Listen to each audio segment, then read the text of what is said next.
Nikita Mirzani tak tinggal diam saat disindir Dewi Persik karena aksinya menyenggol Juragan 99 dan Raffi Ahmad. Hal itu menyebabkan perseteruan Dewi Persik dan Nikita Mirzani kembali terulang. Nikita Mirzani kerap disebut ikut campur urusan orang lain. Geram dengan tindakan yang dilakukan oleh Nikita Mirzani, Dewi Persik pun mulai bertindak. Lantas belum lama ini Dewi Persik membagikan sebuah video untuk menyindir salah seorang artis.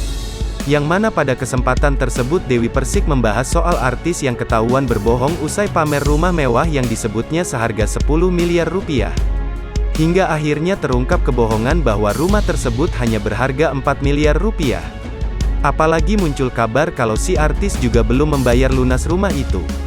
Malu dong, rumah ngakunya 10 M, ternyata 4 M gak lunas, ungkap Dewi Persik.